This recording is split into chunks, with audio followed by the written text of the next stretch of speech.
ધોરણ 5 એમાં ઇંગ્લિશ ગ્રામરમાં 9 નંબરનું chapter the simple past tense. The simple past tense એને ગુજરાતીમાં આપણે કહીશું સાદો ભૂતકાળ. જે ક્રિયા ભૂતકાળમાં થઈ ગઈ છે તે દર્શાવવા માટે સિમ્પલ પાસ્ટ ટેન્સ એટલે કે સાદા ભૂતકાળનો ઉપયોગ થાય છે. જે ક્રિયા ભૂતકાળમાં થઈ ગઈ છે તે દર્શાવવા માટે સિમ્પલ પાસ્ટ ટેન્સ એટલે સાદા ભૂતકાળનો ઉપયોગ થાય છે.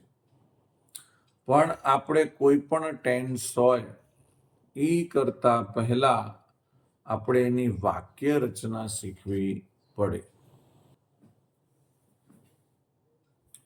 સાદો ભૂતકાળ એની વાક્ય રચના આપણે જોઈએ તો વાક્ય રચનામાં પહેલા આવશે કર્તા, પછી આવશે ક્રિયાપદનું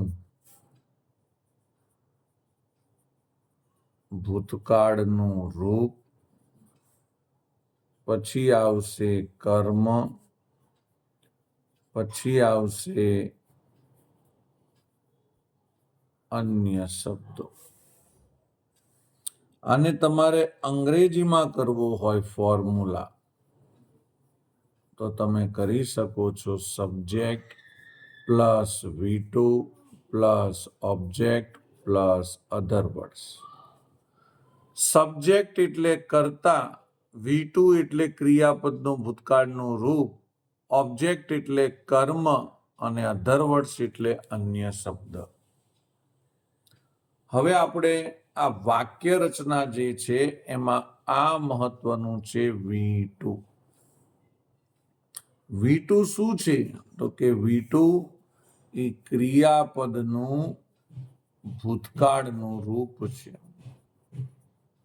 ભૂતકાળનું રૂપ છે.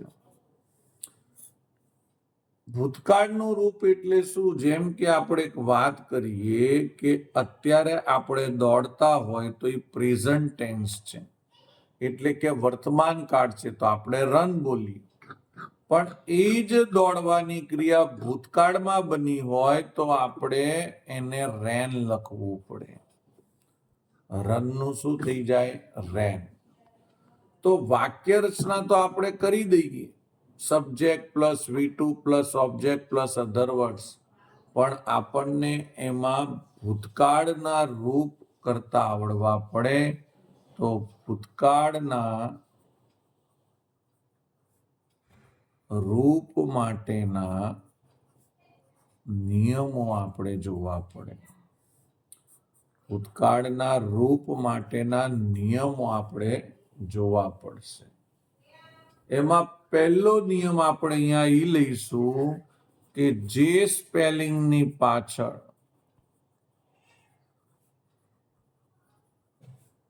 ઈ હોય તો તેની પાછળ માત્ર ડી લગાડાય. બીજો નિયમ આપણે જોઈએ કે જે સ્પેલિંગની પાછળ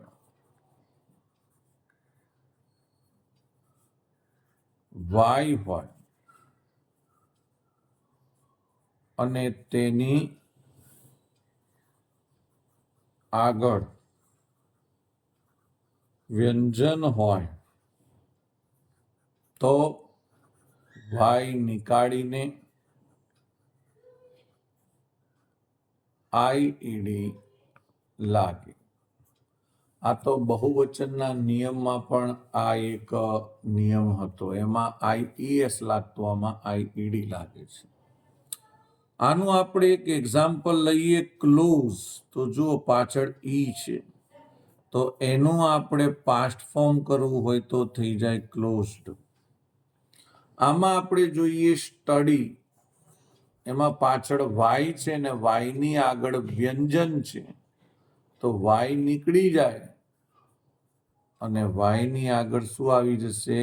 વાય નીકળીને આઈઈડી એટલે સ્ટડીડ શબ્દ થઈ જશે. તો આ પહેલો નિયમ છે કે જે સ્પેલિંગની પાછળ ઈ હોય તો માત્ર ડી લાગે. બીજા નિયમમાં છે જે સ્પેલિંગની પાછળ વાય હોય ને તેની આગળ વ્યંજન હોય, વાયની આગળ વ્યંજન, તો વાય નીકળી જાય ને આઈઈડી લાગશે. થર્ડ,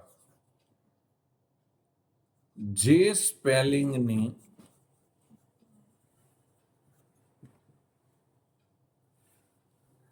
પાછળ વ્યંજન હોય અને તેની આગળ સ્વર હોય તો છેલ્લો મૂળાક્ષર ડબલ લખીને ઈડી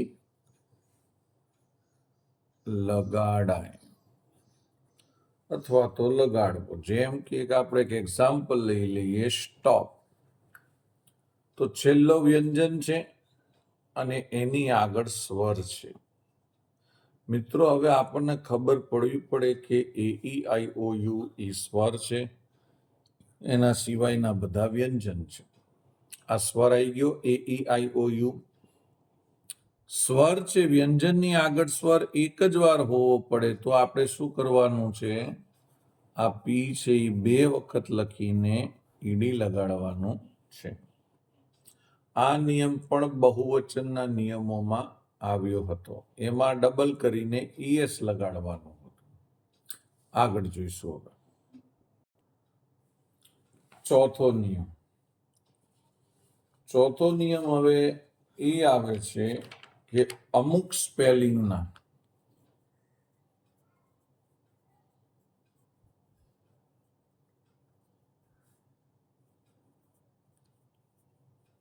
ભૂતકાળના રૂપ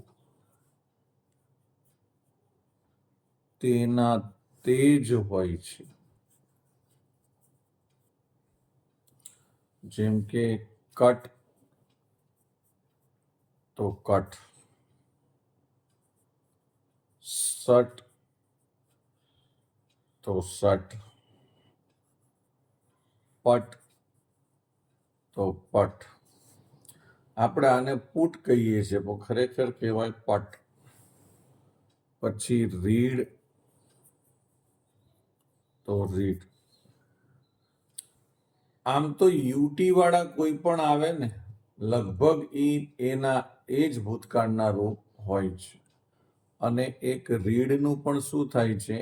રીડ જ થાય છે. આ ચોથો નિયમ છે. હવે આવશે પાંચમો નિયમ. પાંચમા નિયમની અંદર આપણને એ કહેવામાં આવ્યું છે કે અમુક સ્પેલિંગના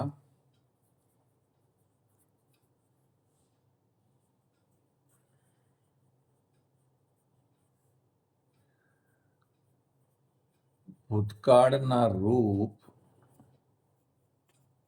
નક્કી કરેલ જ હોય છે.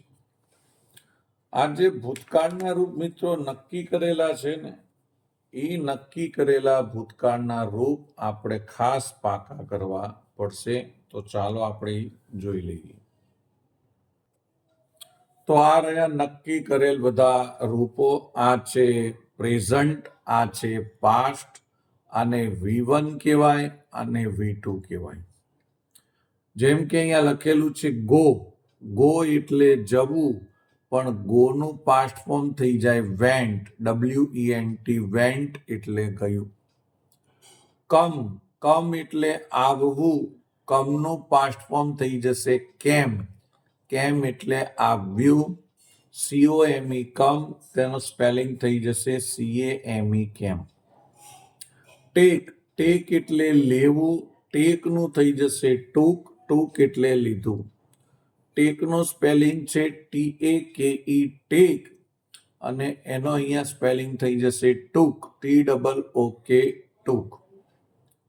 ગીવ એટલે આપવું, ગીવનું પાસ્ટ ફોર્મ થઈ જશે ગેવ, ગેવ એટલે આપ્યું. ગીવનો સ્પેલિંગ છે GIVE, ગીવ. ગેવનો સ્પેલિંગ છે GAVE, ગેવ. સીટ એટલે બેસવું, સીટનું પાસ્ટ ફોર્મ થઈ જશે સેટ, સેટ એટલે બેઠું. SIT, seat, SAT, set. Stand એટલે ઊભા રહેવું, સ્ટેન્ડનું પાસ્ટ ફોર્મ થઈ જશે સ્ટૂડ, સ્ટૂડ એટલે ઊભું રહ્યું. સ્ટેન્ડનો સ્પેલિંગ છે STAND, stand, STOOD, stood. Throw એટલે ફેંકવું, થ્રેવ એટલે ફેંક્યું. THROW, થ્રો, એનું પાસ્ટ ફોર્મ થઈ જશે THREW, થ્રેવ. કેચ એટલે પકડવું, કોટ એટલે પકડ્યું. કેચનું સ્પેલિંગ છે CATCH, કેચ. કોટનો સ્પેલિંગ છે CAUGHT, કોટ. રાઇટ એટલે લખવું, વ્રોટ એટલે લખ્યું. રાઇટનો સ્પેલિંગ છે WRITE, રાઇટ એટલે લખવું, અને WROTE, wrote. READ, read, read એટલે વાંચવું, અને અહીંયા પણ રીડની જગ્યાએ લોકો રેડ બોલે છે, પણ આ તો ફિક્સ થયેલો સ્પેલિંગ છે, આમાં નહીં યાદ રાખો તો ચાલશે. ડ્રો, તો એનું થઈ જશે ડ્રેવ. ડ્રો એટલે દોરવું, ડ્રેવ એટલે દોર્યું. ડ્રો એટલે દોરવું અને ડ્રેવ એટલે દોર્યું. ડ્રોનું સ્પેલિંગ છે DRAW, ડ્રો. ડ્રેવનો સ્પેલિંગ છે DREW, ડ્રેવ. ફ્લાય એટલે ઉડાડવું, ફ્લ્યુ એટલે ઉડાડ્યું. FLY, fly. FLEW, flew. MAKE, make એટલે બનાવવું. MADE, મેડ એટલે બનાવ્યું. ઈટ એટલે ખાવું, એટ એટલે ખાધું. ઈટનો સ્પેલિંગ છે EAT, ઈટ, અને એટનો સ્પેલિંગ છે ATE. ડ્રિંક એટલે પીવું, ડ્રેન્ક એટલે પીધું. ડ્રિંકનો સ્પેલિંગ છે DRINK, ડ્રિંક, અને ડ્રેન્કનો સ્પેલિંગ છે DRANK, ડ્રેન્ક. સ્લીપ એટલે સૂવું, સ્લેપ્ટ એટલે સૂતું. સ્લીપનો સ્પેલિંગ છે SLEEP, sleep, SLEPT, slept. Fall એટલે પડવું, ફેલ એટલે પડ્યું. ફોલનો અહીંયા સ્પેલિંગ છે FALL, ફોલ. ફેલનો સ્પેલિંગ છે FELL, ફેલ. રન એટલે દોડવું, રેન એટલે દોડ્યું. RUN, રન, RAN, રેન. સેલ એટલે વેચવું, સોલ્ડ એટલે વેચ્યું. સેલનો સ્પેલિંગ છે SELL, સોલ્ડનો સ્પેલિંગ છે SOLD. બાય એટલે ખરીદવું, બોટ એટલે ખરીદ્યું. બાયનો સ્પેલિંગ છે BUY, અને બોટનો સ્પેલિંગ છે BOUGST. હિયર એટલે સાંભળવું, હર્ડ એટલે કે સાંભળ્યું. હિયરનો સ્પેલિંગ છે HEAR, અને હર્ડનો સ્પેલિંગ છે HEARD. ફીડ એટલે ખવડાવવું, ફેડ એટલે ખવડાવ્યું. ફીડનો સ્પેલિંગ છે FEED, અને ફેડનો સ્પેલિંગ છે FED. સી એટલે જોવું, સો એટલે જોયું. સીનો સ્પેલિંગ છે SEE, સોનો સ્પેલિંગ છે SAW. રાઇડ એટલે સવારી કરવી, અને રોડ એટલે સવારી કરી. RIDE, ride, RODE, road. SAY, સે એટલે બોલવું. SAID, સેડ એટલે કે બોલ્યું. સિંગ એટલે ગાવું, સેંગ એટલે ગાયું. SING, સિંગ, SANG, સેંગ. પછી આવશે ડ્રાઈવ એટલે હંકારવું, ચલાવવું. ડ્રોવ એટલે હંકાર્યું, ચલાવ્યું. DRIVE, drive, DROVE, ડ્રોવ. રિંગ એટલે વગાડવું, રેંગ એટલે વગાડ્યું. RING રિંગ એટલે વગાડવું, RANG રેંગ એટલે વગાડ્યું. વિન એટલે જીતવું અને વોન એટલે જીત્યું. WIN win, WON won. મિત્રો, આ બધા ફિક્સ પાસ્ટ ફોર્મ છે, એટલે ભૂતકાળના રૂપ છે જે તમારે પાકા કરવા જ પડશે. આ પ્રકારના કોઈ પણ સ્પેલિંગ તમને દેખાય તો એનું નક્કી કરેલું જ ભૂતકાળનું રૂપ તમારે મૂકવું પડે. હવે આપણે આગળ નિયમ લઈશું. નંબર 6, ઉપર મુજબના એકેય નિયમો ન લાગે તો માત્ર ઈડી લગાડવું. ઉપર મુજબના એકેય નિયમો એટલે કયા કયા નિયમો હતા એ આપણે જોઈ લઈએ. પહેલો નિયમ હતો, જે સ્પેલિંગની પાછળ ઈ હોય તો પાછળ ડી લાગે. બીજો નિયમ હતો કે વાયની આગળ કન્સોનન્ટ હોય એટલે વ્યંજન હોય તો વાયનો IED થઈ જાય નીકળીને. પછી આપણને ત્રીજો નિયમ પણ અહીંયા આપ્યો હતો કે જે સ્પેલિંગની પાછળ અહીંયા વ્યંજન હોય અને આગળ સ્વર હોય તો આ ડબલ થઈ જશે અને ઈડી લાગશે. ચોથો નિયમ હતો, અમુક સ્પેલિંગના ભૂતકાળના રૂપ એના એ જ હોય છે, જેમ કે કટ તો કટ, સટ તો સટ, રીડ તો રીડ. એવી જ રીતે આપણે હમણાં ઘણા બધા સ્પેલિંગો જોયા કે અમુક સ્પેલિંગના ભૂતકાળના રૂપ પહેલેથી નક્કી કરેલા જ હોય છે. આ પાંચે પાંચ નિયમ મિત્રો ન લાગે તો આપણે છઠ્ઠા નિયમ મુજબ માત્ર પાછળ ઈડી લગાડવું પડે. તો હવે આપણે બ્લેન્ક લઈશું. કૌંસમાં આપેલા ક્રિયાપદોના ભૂતકાળના રૂપો વડે ખાલી જગ્યા પૂરો. જો અહીંયા we blank an elephant in the zoo. ચલો, કેચનું શું થશે? કોટ. કયો નિયમ? નિયમ નંબર 5. પાંચમો નિયમ એવો હતો કે અમુક સ્પેલિંગના ભૂતકાળના રૂપ નક્કી કરેલા હોય તો આપણે અહીંયા કેચનું લખી દઈશું કોટ. અહીંયા આપણે કેચનું કોટ કરેલું જ છે. અહીંયા સી નું લખવાનું છે, સી નું સો. કેચનું કોટ અહીંયા લખેલું જ છે. આપણે અહીંયા we blank an elephant in the zoo તો સી નું શું થઈ જશે? So. Deepak blank the door તો દેખો ક્લોઝ લખેલું છે. કયો નિયમ છે ખબર છે? પહેલો નિયમ છે કે જો પાછળ ઈ હોય તો આપણે માત્ર ડી જ લગાડવાનું છે, તો અહીંયા થઈ જશે ક્લોઝ. નિયમ ના આવડતા હોય તો ફરીથી વિડીયો આગળ કરીને તમે પાકા કરો તો જ આમાં તમને ખબર પડશે. Mohan blank the ball. જો થ્રો છે તો થ્રો નું શું થઈ જાય? થ્રેવ. નિયમ નંબર 5. થ્રો નું થઈ જશે threw. The horse blank over the fence. Jump છે તો શું આવશે? જમ્પડ. નિયમ નંબર 6 કે એકે નિયમ ન લાગે તો પાછળ શું લગાડવાનું? ઈડી લગાડવાનું. આપણે તો અત્યાર સુધી શું કરતા હતા? કોઈ પણ આપેલું હોય પાછળ ઈડી લગાડી દેતા હતા એટલે કે ભૂતકાળનું રૂપ થઈ જાય, પણ એવું હોતું નથી. The teacher blank us grammar. Teach છે તો થશે ટોટ. નિયમ નંબર 5. TAUGHT. જેમ કે કેચનું કોટ થાય એમ ટીચનું ટોટ થાય. સ્ટોપ છે. જો આ કયો નિયમ લાગે છે ખબર છે? યાદ કરો આ કયો નિયમ છે? નિયમ નંબર 3 છે. જો ત્રીજા નિયમમાં તો કે છેલ્લો લેટર જ્યારે વ્યંજન હોય ને એની આગળ સ્વર હોય તો આપણે શું કરી દેવાનું? ડબલ કરીને ઈડી લગાડવાનું.